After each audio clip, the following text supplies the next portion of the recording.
Hola, ¿qué tal? Mi nombre es Alejandro Oliva, soy fundador de Infraperú y este es el podcast de Infraperú. Infraperú es una plataforma de información especializada en infraestructura para toda la comunidad y en esta oportunidad estamos inaugurando este proyecto con la gerente general de la ANI, la Autoridad Nacional de Infraestructura del Perú, la ingeniera Nelly Castañeda, a quien le agradecemos la oportunidad y el tiempo. Te agradezco por esta oportunidad que me brindas y sobre todo en un ambiente que en alguna oportunidad hemos estado presentes en exposiciones y gracias por esta entrevista. Muchísimas gracias.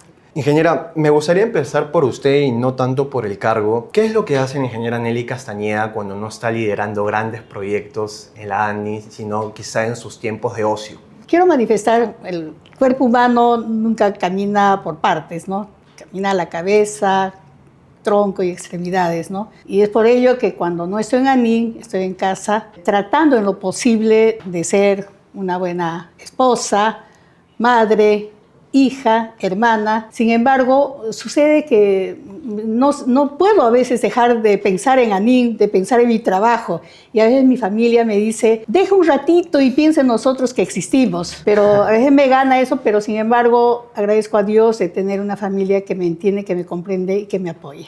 ¿Eso quiere decir entonces que a usted le apasiona su trabajo, le apasiona su profesión? Sí, de verdad no puedo negar, me apasiona lo que hago, me apasiona mi trabajo y mi compromiso de que desde el día que me gradué dije que tenemos que hacer la ingeniería civil al servicio de la población. ¿Qué fue lo que le motivó a estudiar ingeniería civil? ¿Es un tema de circunstancias de la vida o hay algún factor determinante? Bueno, aquellos años cuando yo todavía salí del 75 de colegio, me apasionaba siempre las matemáticas. En casa, a pesar que somos hermanas mujeres, yo era la que hacía los trabajos de reparaciones, de meterme esto, ir en competencias, tanto en concursos de matemática, concursos de lenguaje, de arte. Me apasiona haber iniciado una carrera tan importante y creo y estoy segura que fue por vocación. Usted estudió en Cusco. Así es, en la Universidad Nacional San Antonio Abad del Cusco.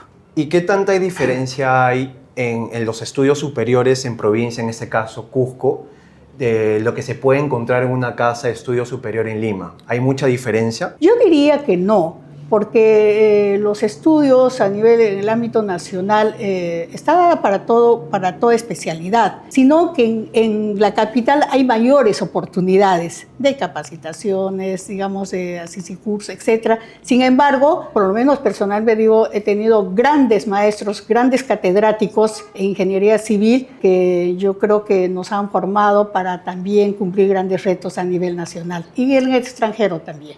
Eso quiere decir que un ingeniero civil, por ejemplo, que ha estudiado en la misma casa de ustedes que usted en Cusco, o un ingeniero civil que ha estudiado en una universidad de la capital, ¿tiene las mismas oportunidades profesionales? Aquí estoy. Aquí estoy, precisamente, esa es la respuesta.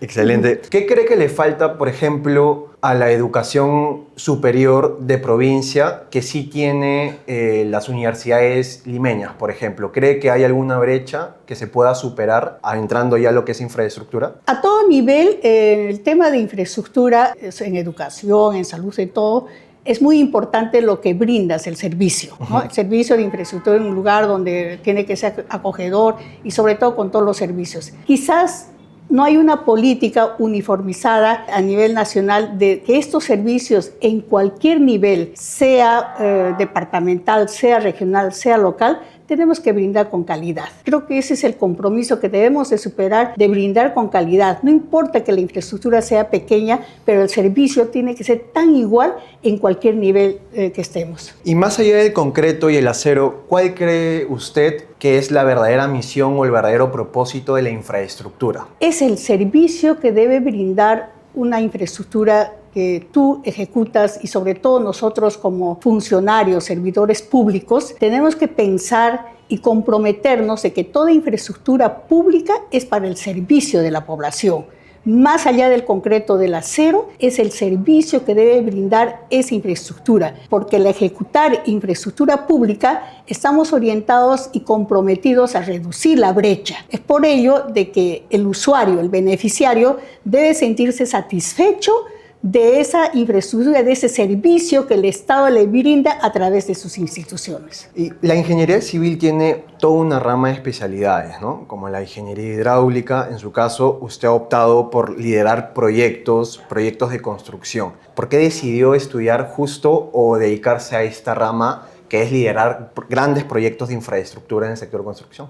Mire, todo profesional en la especialidad que escoja debe de ver la esencia de la profesión. En ingeniería civil, la esencia es la construcción, pero yo opté de ir al campo desde que salí de la profesión. Trabajar en campo, en obra, porque trabajar en campo te permite conversar, ver, practicar y hacer de tu profesión tus conocimientos más sólidos. Conoces a la gente, tratas al obrero, porque no todo es construcción, como bien lo has dicho, fierro, cemento. Tienes que darle calidad y calidez a tu trabajo y justamente la participación de los beneficiarios que sientan que el Estado está invirtiendo en una infraestructura pública para el servicio de ellos mismos.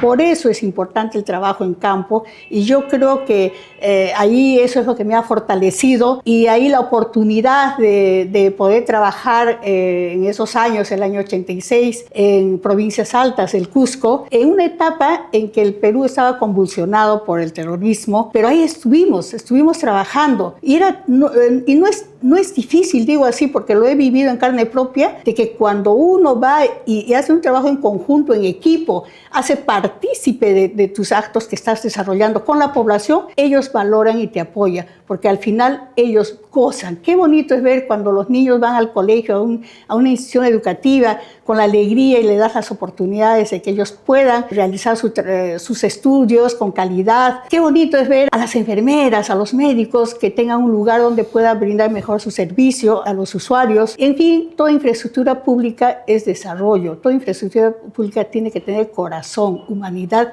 para el servicio de la población. Y de su experiencia como profesional mujer en un mundo, usted me comentaba que ha tenido experiencia desde muy temprana edad en el campo, ¿no? En la cancha, como se le dice. ¿Qué tan complicado ha sido para usted participar o iniciar en un sector históricamente predominado por hombres? Y si es que fue también, además de la brecha, quizá de la experiencia, también por la brecha de género. ¿Existió eso? Bueno, no podemos negar que nuestra sociedad es una sociedad machista, por experiencia de que ese lado no lo he sufrido mucho. Y a pesar que en mi época éramos estudiantes, solo 3 estudiantes mujeres y más de 80 varones, pero nunca hemos sentido esa diferencia o algo que pueda sentirnos mal por la cuestión de ser mujer, ¿no?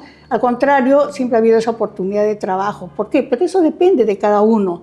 Nosotros como profesionales en esta especialidad y en cualquier especialidad no estamos compitiendo con un varón. Hay que sacarnos, como dice la idea, no estás compitiendo con un varón. No es el hecho de decir, yo soy mujer, voy a hacer mejor las cosas y mostrar que lo otro es, o viceversa. Sino tenemos que trabajar, adecuarnos con el equipo de trabajo, ser parte de ellos, integrarnos. Entonces, desde ese punto de vista, créeme de que yo no tuve problemas, pero sin embargo, estamos en una sociedad machista, digo, y hay situaciones que también debemos de pensar, porque un error de una mujer es trascendente, es visto, es noticia, pero perdóname que diga, pero un error de un varón es un error más. Y voy a darte un ejemplo, y lo dejo así en tinte para que analicemos, para que pensemos, ¿no?, de que así es nuestra sociedad. Cuando un varón tiene varias mujeres, es mujeriego. Pero cuando una mujer tiene varios varones, ¿qué le dices? Hombreniego, ya sabes lo que le dice. Entonces, esa es la diferencia. Por eso es que tenemos que trabajar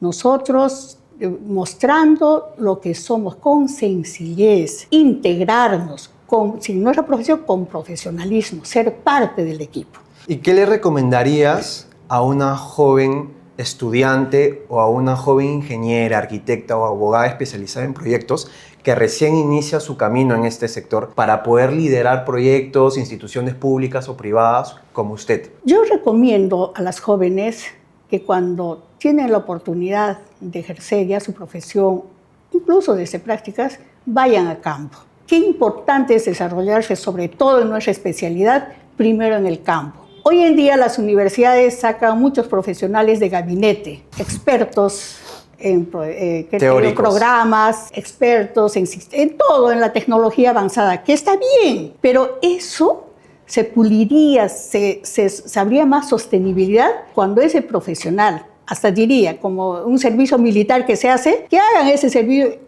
civil en campo primero, que vean ahí la realidad, porque no todo es número, no todo es cálculo, es el trabajo, la participación de la gente, de la población. Si tú logras hacer de que esa tu población donde tú desarrollas una obra se siente contento, se siente seguro y sabe de que ese representante de la entidad cumple su trabajo, estás llegando a su corazón, estás llegando a motivarlos de que valoren esa infraestructura pública que desarrollas. Ese sería mi ejemplo a los jóvenes, a las mujeres, primero al campo, luego ya el gabinete y las oportunidades se dan. Yo agradezco la oportunidad que he tenido de ejercer muchos cargos, pero caminando, una vez es arriba, otra vez es abajo, pero siendo uno mismo lo que es. Y uno de esos cargos ha sido su paso también como alta funcionaria en el gobierno regional de Cusco. ¿Podría contarnos un poco su experiencia en ese paso? Sí, muchas gracias. Recordar, efectivamente yo me inicié por los años 86 en el gobierno regional Cusco y empecé como profesional, como ingeniero civil, y en el transcurrir del desarrollo en proceso en la administración pública tuve muchas oportunidades de asumir cargos importantes en mi especialidad, en lo que respecta a jefe de obras, de estudios, de inversión pública. He sido subgerente de obras, he sido gerente de infraestructura, que es el cargo mucho más relevante en lo que es mi especialidad, asesora de presidencia y gerente general del gobierno regional Cusco. En las etapas en que no era funcionaria, volví a mi plaza de carrera como ingeniero, y yo creo que nosotros tenemos que tener conciencia como servidor y funcionario público. Los cargos, unas veces puedes estar arriba y otras veces puedes estar abajo, pero no dejemos de asumir nuestro trabajo con responsabilidad. Para mí siempre lo más importante es el trabajo en equipo, la responsabilidad, el respeto, la sencillez y la humanidad. Respetar a las personas, eso hace de que esas personas también muestren y se comprometan con el trabajo que uno está haciendo. ¿Cuáles fueron los retos más difíciles en su paso al gobierno regional de Cusco? Entiendo que en Cusco hay un proyecto muy conocido, muy sonado, que es uno de los hospitales, Antonio Lorena, si es que no me equivoco. Sí. ¿Considera usted que quizá esta ha sido una de las experiencias más difíciles de su paso en el sector público? ¿Nos podría contar un poco sobre eso? Hablar del Hospital Lorena, de verdad, estoy esperando jubilarme, retirarme de la administración pública para escribir un libro al respecto. Pero sí debo manifestar que esos hechos de mala conducción, de ver en un proyecto de inversión pública de sacar algún provecho personal de quienes dirigían o quienes tomaban decisiones, no debe repetirse. Ni en Lorena, ni en ninguna obra pública. Yo creo que ahí tenemos que ser muy tajantes, muy profesionales de decir en su momento las cosas que están mal hechas, mal conducidas. Yo fui como servidora, como trabajadora nombrada y otro ingeniero más que me acompañaba, fuimos los primeros en hacer un informe de la situación de Lorena, de todos los hechos de los actos de corrupción que se suscitó. Sin embargo, se asumió la responsabilidad en ese entonces, yo en mi condición de gerente general, antes todavía como director de supervisión, responsable de la resolución de contrato de OAS. Lo hemos asumido con mucha responsabilidad. Eso me ha costado muchos inconvenientes, muchas situaciones contrarias, que te digo que quiso limitarme o debilitarme profesionalmente, pero cuando se dice la verdad, se lucha por la verdad triunfa. La justicia divina existe. Fui la primera en denunciar esos hechos de corrupción que me trajo muchos problemas. Más allá de 9 años de juicio, pero gracias a Dios todo bien encaminado. Mi caso está archivado. Bueno, y seguimos y que no vuelva a repetirse. Lorena ha sido una inversión que hace años, en esos años, porque empezó el 2011, 2012, debió ya prestar el servicio a la población. Y es triste ver en este momento, tantos años, más de 10 años, bueno, ya 13 años creo, que siguen trabajando en una contingencia inhabitable, pero hay valor y respeto, y desde acá mis respetos a los profesionales, a los médicos, a las enfermeras, a los técnicos, que a pesar de esa incomodidad siguen atendiendo a la población. Nunca más que se repita los actos de corrupción como se suscitó en Lorena. Nunca más, en ninguna obra pública. Pero sí yo digo y con fortaleza de que nosotros los profesionales, Si algo vemos, no tengamos miedo de decirlo. Aunque esto nos traiga problemas, no tengamos miedo de decirlo. Y aquí estoy por eso. Agradezco a Dios de que tenga esta oportunidad de estar en esta importante institución. Este proyecto, me gustaría hacerle más preguntas de su paso, pero el tiempo apremia. Empezó como una obra pública, pero luego se pasó el proyecto a un G2G. Y la comunidad de infraestructura, hay un sector que es muy renuente a los G2Gs. Consideran que este tipo de contratación desplaza a las empresas nacionales. ¿Usted considera que los G2G favorecen al país o no la favorecen al país? Creo que es un conocimiento un poquito no tan claro que se está dando. El G2G es una modalidad de contratación. Es un modelo de contrato, si bien es cierto, internacional, pero que tiene muchas situaciones favorables que podemos rescatar. Lo básico, lo fundamental de un contrato G2G es el cumplimiento del objetivo del proyecto. O sea, ahí no hay limitaciones, por decirte, hasta el 15% de adicionales. Si pasas el 15% va a la Contraloría, ¿no? Lo que es una norma normal que tenemos. El G2G es más flexible, más amigable, más de confianza con el ejecutor para resolver el problema. No es que sea cara las obras demuestran su costo de acuerdo a la calidad que tú le ofreces. En el caso Lorena, por ejemplo, nosotros en ese entonces, con la nueva gestión, el año 2019-20, hicimos digamos, el análisis de lo que significaría hacer una obra por modelo de contrato nacional. Era muy imposible porque había vicios ocultos y cuando tú no detectas los vicios ocultos, no plasmas en un expediente técnico, esto en el proceso de ejecución te genera adicionales de obra. Y con la ley de contrataciones, el adicional de obra tiene limitaciones e inclusive no solamente limitaciones en porcentajes, sino en la toma de decisiones. Porque ¿qué pasa? Tú como ingeniero que quieras solucionar dices, sí, perfecto, yo acepto ese adicional, pero tras tuyo va a venir la Contraloría a decir, no, eso no es adicional, estás favoreciendo al contratista. Entonces hay un problema que te limita, te inhibe de decir que la toma de decisiones que cumple el objetivo del proyecto. ¿Considera que la Contraloría suma los proyectos o al menos al buen avance de los proyectos? ¿O limita tanto el sector público como privado? Mira, la Contraloría y toda entidad pública cumple sus funciones para la cual ha sido creada, ¿no? Pero yo respeto las opiniones de la Contraloría, pero yo creo que tenemos que cambiar un poquito el sistema de ser, si bien es cierto, ellos no pueden tomar las decisiones en el momento oportuno, pero sí pueden advertirte en el momento, pero una situación antes de que tú puedas, cometer, yo no creo, no error, sino de repente una toma de decisión que puede ser materia de observación o aclaración. Es mejor aclarar antes. ¿Por qué? Porque si a mí me dijera, por ejemplo, en el momento, yo tomo la decisión y soluciono este problema bajo este mecanismo. Me advierten, me dicen, no lo hagas porque esto puede haber problemas o mejor el trabajo, porque yo creo que como funcionario público, tú no vas a proponer soluciones fuera de la normatividad. Eso es imposible. Tienes que plantear soluciones dentro de tu marco de normatividad. Entonces yo creo que tiene que hacer un trabajo conjunto. Ya esos tabús de la mirada de frente, de esperar que cometas el error, eso debe de desecharse. Somos parte de un equipo. ¿Por qué? Porque hay un solo objetivo, de cumplir el objetivo de la inversión pública, de hacer esa infraestructura. Solo podemos cerrar brechas cuando nosotros terminamos la infraestructura. Y no es justo, digo así, de que tengamos obras paralizadas justamente porque se suman estas indecisiones del temor o otros factores que mejor es dejarlo y que vaya una controversia y mejor no lo toco y ahí tenemos más de 2.000 obras paralizadas. Entonces tenemos que tomar conciencia. Y en el tema, volviendo un poco a Lorena, para mí personalmente como profesional y como funcionario ha sido la mejor decisión de hacerle por la modalidad de G2G porque solo con esa modalidad nos está permitiendo resolver los problemas constructivos que en algún momento lo advertimos. Y justo usted ha tocado un tema importantísimo sobre la diligencia o la buena flexibilidad que tienen los proyectos para poder continuar en el tiempo y que justamente, además de construirse en el tiempo, que puedan ser utilizados favorablemente por los beneficiarios. Por supuesto. En los últimos días, permítame hacerle la pregunta, ha salido unas noticias, ¿no?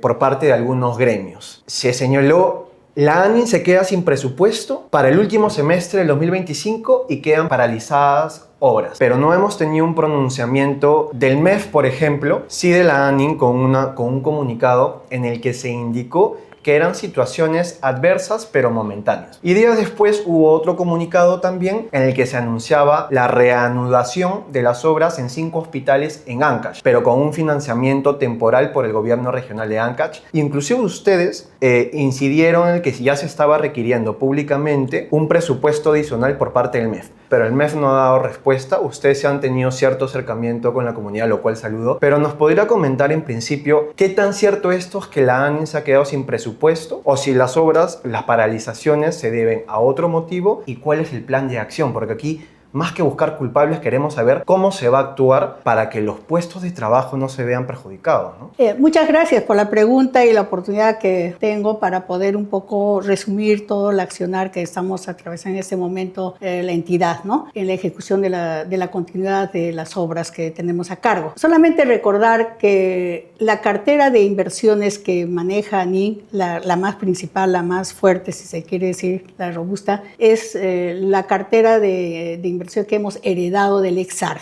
El 2024 hemos heredado más de 194 proyectos de infraestructura con más de 40 contratos ya suscritos. Vale decir que esa cartera de infraestructura no hay contratos que la ANIN como ANIN haya suscrito posterior al 2023. Eso significa de que esa cartera de infraestructura, con esos proyectos, número de proyectos, es un compromiso ya del Estado, para lo cual ha suscrito el convenio de gobierno a gobierno, en este caso con Reino Unido. Entonces es un compromiso ineludible que no se puede dejar de ejecutar y de cumplir, porque es un compromiso del Estado. Contratos suscritos. Es así que el 2024 inicialmente nos dieron un presupuesto de más de 2.900 millones de soles, y después en septiembre por ahí hubo un incremento, o sea, nos dieron el adicional, o sea, el presupuesto adicional en agosto, el MEF, en créditos suplementarios nos dieron el año pasado, y llegamos a tener un presupuesto de más de 5.900 millones de soles. Con eso hemos continuado las obras de toda la cartera, como digo, heredada del Exarg.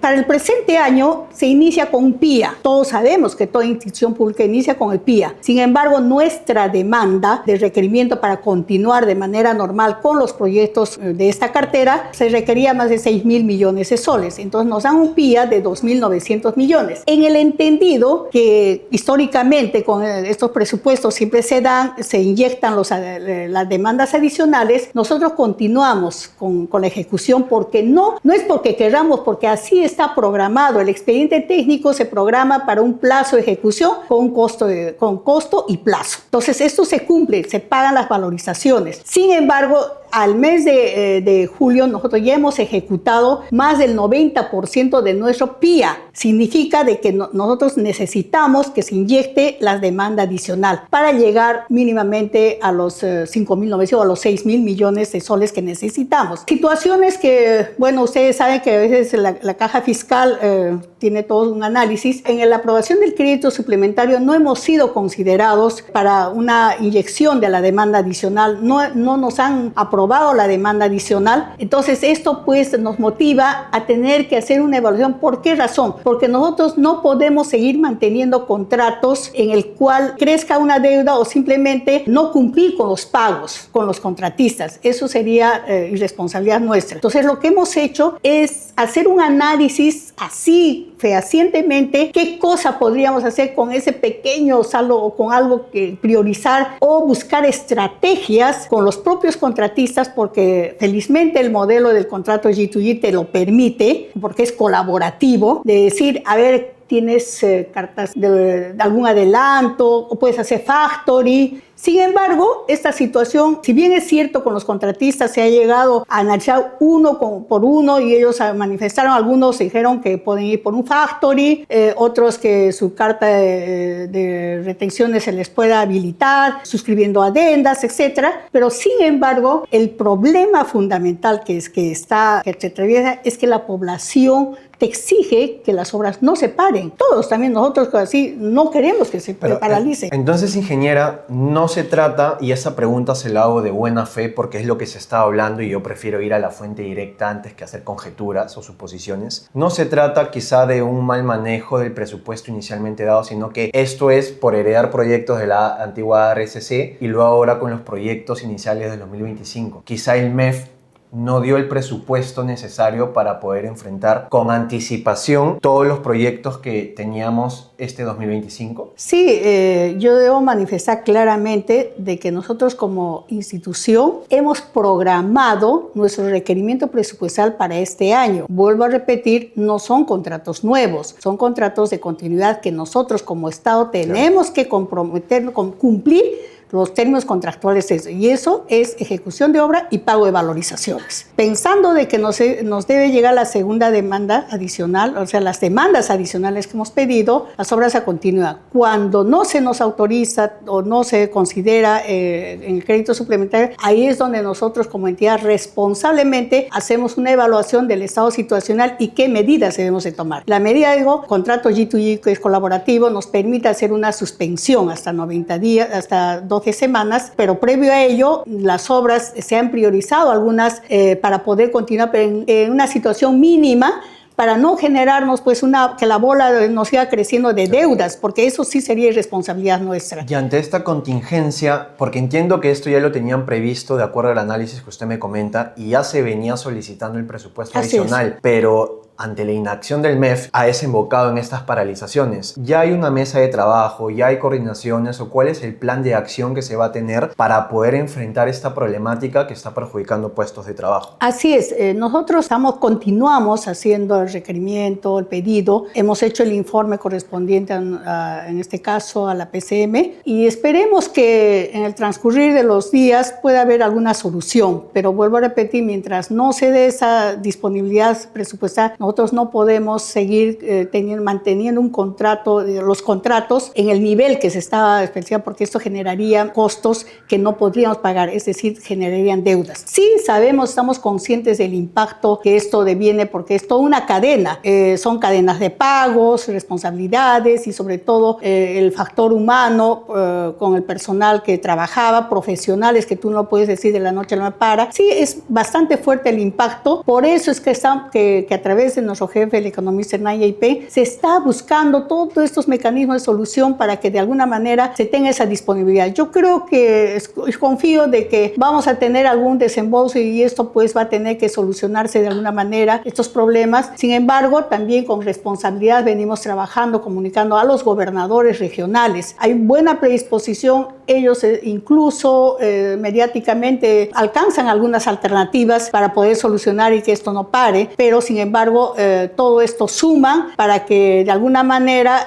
podamos pues mantener por lo menos situaciones de urgencia, de emergencia de estas obras, sobre todo menores, el 80%. Sí, también tengo que diferenciar. Mucho se ha dicho que ANIN irresponsablemente está haciendo crecer su cartera. No es así. Vuelvo a repetir, la cartera que estamos gestionando presupuesto es la cartera heredada de Exar. Ahora bien, nosotros tenemos otra cartera de inversiones que se ha generado por convenios, por la confianza que han depositado los gobernadores regionales de Ancash, de La Libertad, Piura, Amazonas, Arequipa, encargándonos algunos proyectos, megaproyectos del ámbito regional. Esta es otra cartera que tenemos, 8 proyectos aprobados a la fecha, pero cuyo financiamiento corresponde estrictamente a los gobiernos regionales. O sea, no es un presupuesto adicional que vamos a pedir al MEF, sino esto tiene su presupuesto que lo están financiando los propios gobiernos regionales. Todos estos proyectos se encuentran en este momento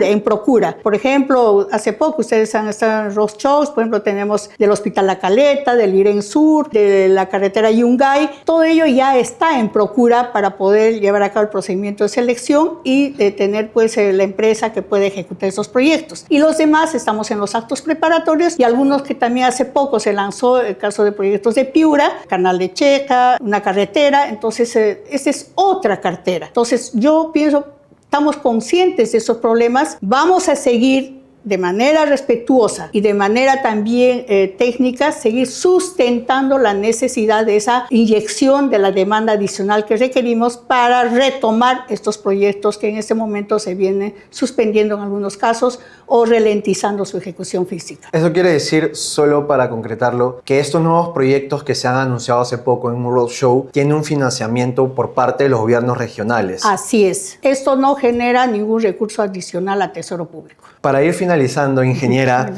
Usted como profesional, pero más como peruana, ¿qué necesitamos cambiar como sociedad y desde el Estado para cerrar realmente brechas y sobre todo abrir oportunidades? El Estado cuenta con entidades públicas y las entidades públicas con funcionarios y servidores públicos. Yo creo que nuestro compromiso como servidores y funcionarios públicos es trabajar de manera conjunta, poner todo el esfuerzo con responsabilidad, con profesionalismo, con dedicación, con respeto, para que las obras públicas que están a cargo nuestro cumplan su objetivo, se ejecuten dentro del plazo y costo real del proyecto. Solo así, terminando una infraestructura pública, vamos a coadyuvar a la reducción de brechas en infraestructura que supera más de 159.000 millones de dólares, esa brecha de infraestructura, llámese en salud, educación, saneamiento básico, en transportes, etcétera,